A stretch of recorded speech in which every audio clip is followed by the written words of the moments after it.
지난주 금요일인가 목요일날 네. 쏟아졌어요. 네네네. 매도 리포터, 네네. 뭐 에코프로 매도 리포트도 그렇고, 맞습니다. 네. 목표가 하향하는 네. 거, 네. 뭐 목표가 요 정도밖에 인정 예. 못 해주겠다 이런 네. 식으로. 네. 가격이 일시적으로는 빠질 수 있어도 추세 자체는 우상향하는 추세가 좀 더 합리적이지 않을까. 코프로 HN이 이 친환경 사업에서 이제 완전히 양극재 수직 계열화에 동참하겠다고 했습니다. 그래서 LNF 좀 가지고 계신 분들은 이거 실적 쇼크에 대한 부분에 대해서 굉장히 우려가 크실 텐데 나름의 이유가 있었다.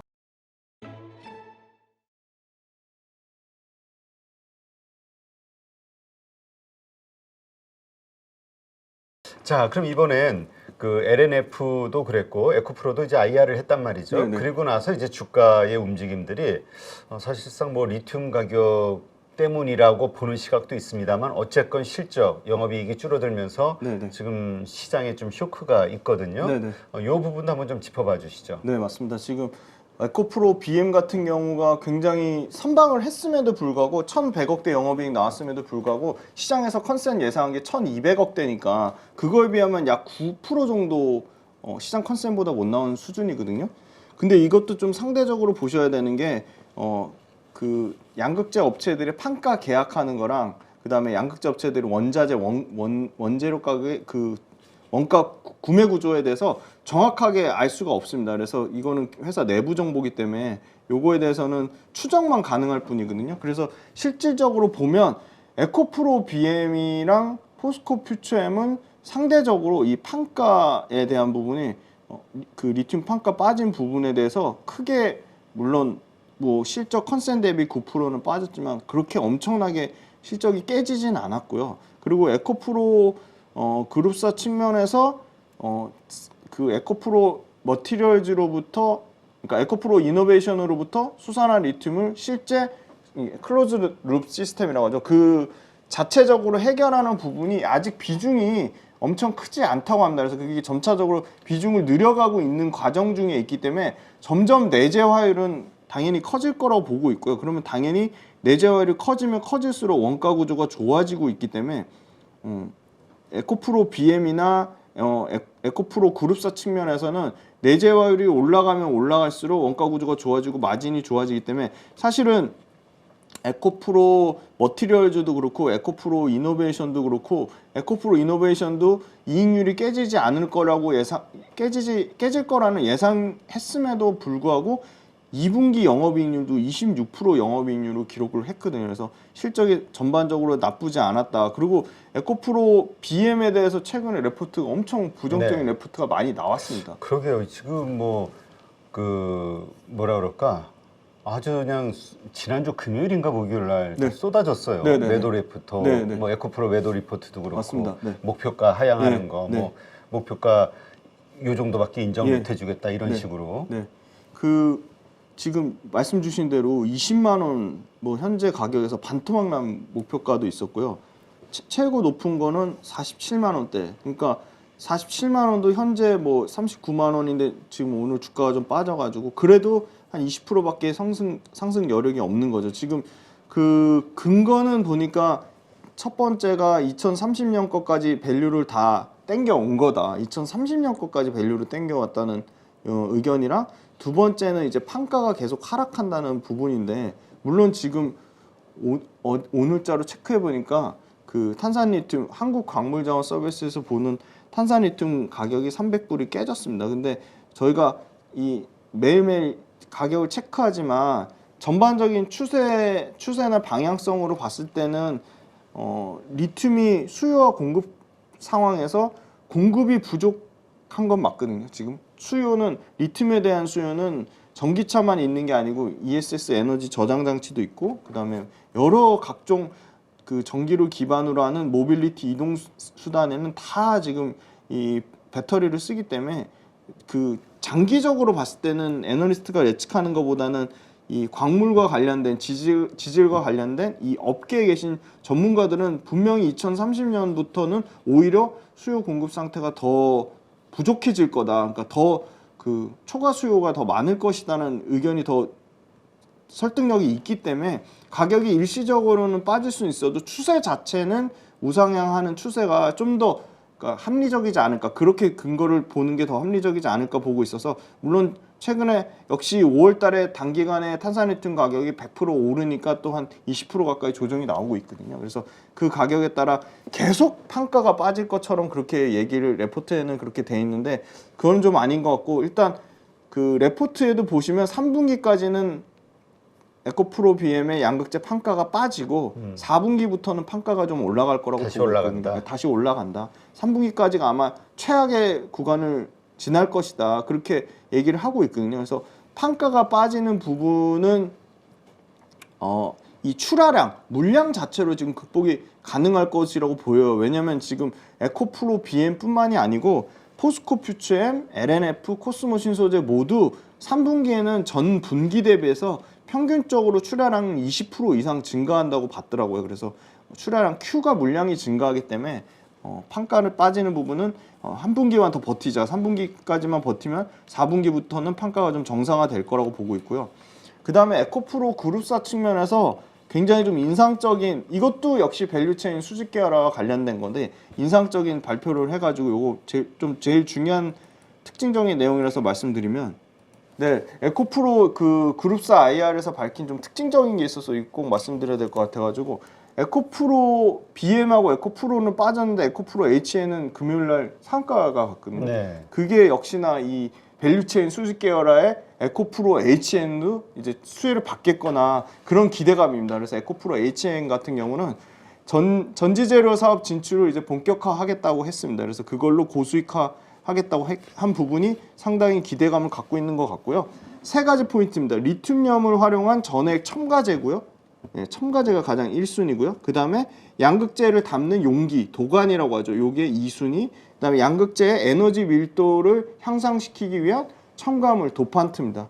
그래서 이게 지금 에코프로 BM이 5월 달에 단결정 양극할 물질 양산 라인 확대하겠다고 했거든요. 이미 단결정 그 양극할 물질 양산 들어가고 있고요. 지금 이 단결정 왜 쓰죠? 여러분, 이 다결정하고 단결정하고 차이가 뭐죠? 예. 이 다결정은 에너지 밀도는 높은데 그냥 쉽게 핵심, 안정성이 떨어집니다. 예. 근데 단결정은요, 당연히 다결정보다 에너지 밀도가 더 높아요. 근데 안전성은 훨씬 우수합니다. 예. 이 정도만 포인트로 아시면 될 것 같고요. 그래서 이 단결정 양극재 성능을 확보하려면 이 도펀트라는 이 첨가제가 필수입니다. 첨가물 도펀트가 필수인데 이 도펀트를 에코프로 HN이 공급하겠다는 거거든요. 왜냐하면 도펀트를 도포할수록 양극재의 수명이 연장되니까. 그래서 원래는 에코프로 HN은 양극재 사업이랑 전혀 상관이 없고 그 친환경 저감가스를 하는 환경 사업을 하는 소위 말하는, 왜 에코프로 이동채 회장님이 그 도쿄 의종서 그걸 보고 에코프로를 창업했다고 하셨잖아요.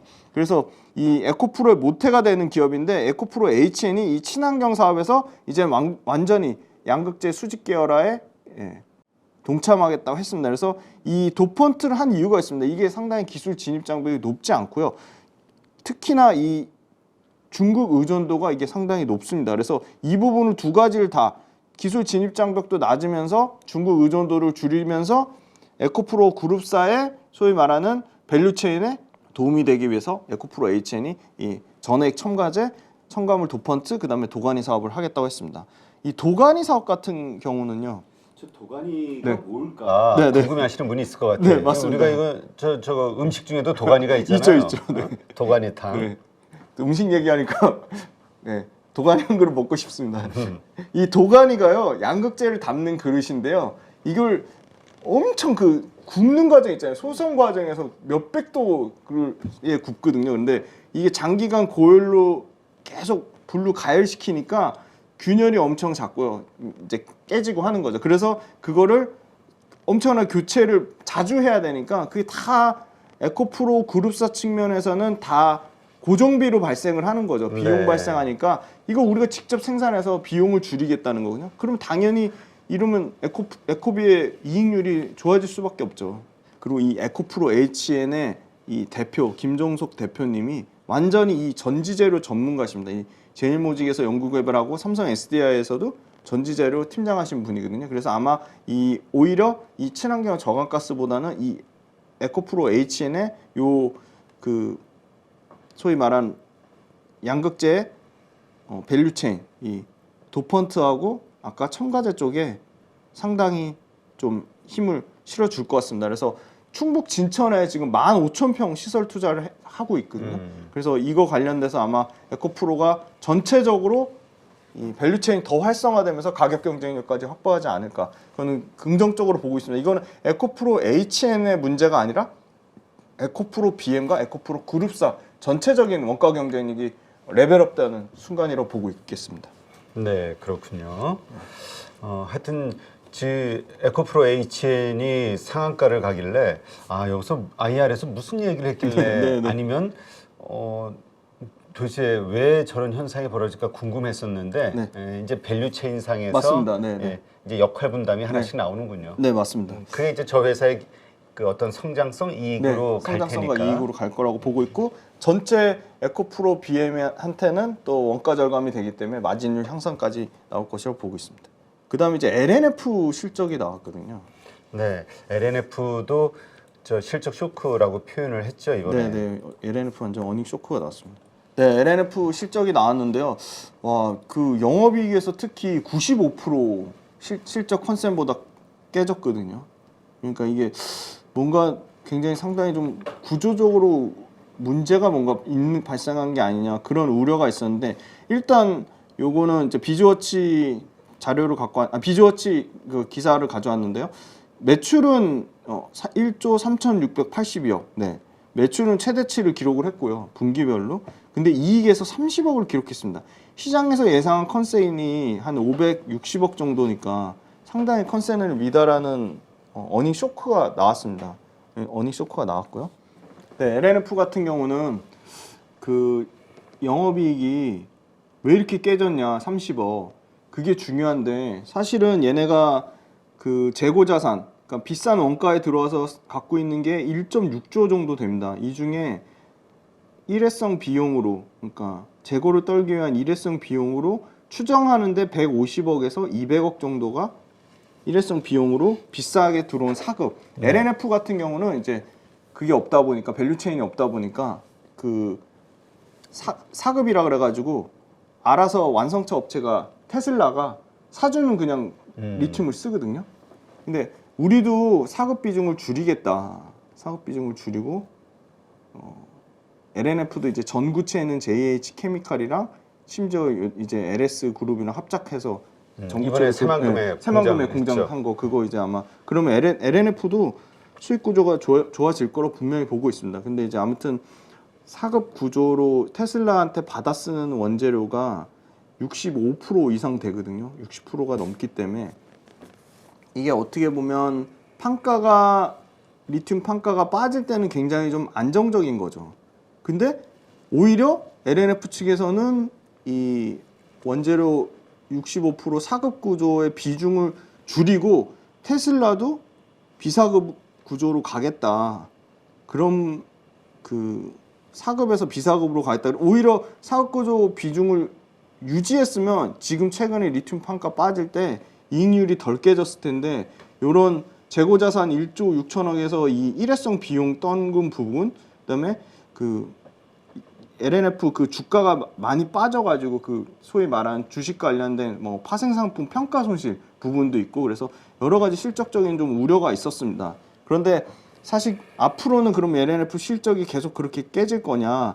지금 매출단에서는 그래도 3분기에 한 37%, 그 다음에 4분기에는 가장 지금 LNF뿐만이 아니고 포스코퓨처엠, 에코프로비움 가장 다 4분기 실적을 기대를 하고 있는데 LNF도 2분기 실적은 깨진 거고 3분기랑 4분기까지도 계속 실적이 나쁠 거냐? 그건 아니고 매출은 37%, 그 다음에 3분기는 매출은 37%, 4분기는 매출 47%까지 계속 올라갈 거다. 그 다음에 영업이익도 지금 작년 3분기보다는 5% 정도 빠지지만 그래도 900억대까지는 체력이 다시 회복이 되지 않을까. 그렇게 가장 긍정적으로 보는 데는 뭐 650억에서 900억 정도 다시 체력은 회복될 거라고 보고 있고요. 4분기에는 다시 영업이익 1,000억대까지 회복이 될 거라고 그렇게 예상을 하고 있습니다. 왜냐하면 LNF에서 밝힌 게 우리 이거 일회성 비용 150억에서 200억 안 떨구고 재고 자산이나 뭐 파생 상품 평가 손실 부분 반영 안 하면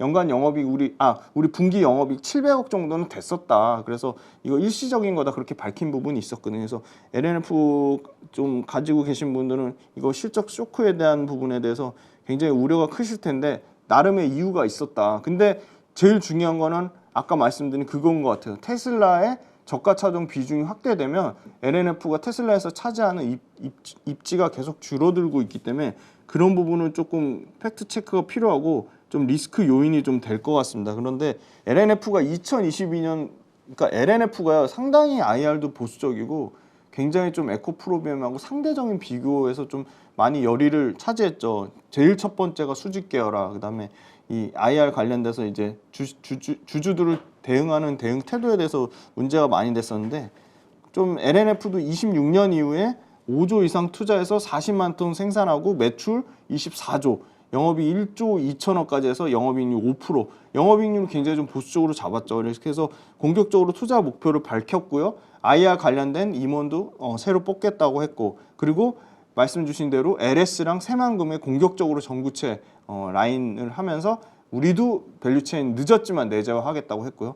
그 다음에 테슬라 외에 완성차 그 고객사를 늘리겠다. 물론 확인은 계속 필요해 보이겠지만 테슬라 외에 완성차 고객 늘릴 거고 테슬라도 장기 공급 계약 구조로 가겠다. 그렇게 밝힌 부분이 있어서 너무 지금 밸류에이션이 에코프로비움이나 포스코 퓨처엠이나 차이가 많이 나거든요. 근데 그 차이가 난 거에 대한 원인으로 지목된 밸류체인 수직 계열화가 너무 부족하다. 그다음에 단일 고객사 그런 부분이 사실 주가를 계속 누르고 깎아 먹었는데 그런 부분을 개선하겠다고 하니까 LNF도 어떻게 보면 어느 정도의 키 맞추기는 좀 나오지 않을까 그렇게 보고 있습니다. 네, 알겠습니다.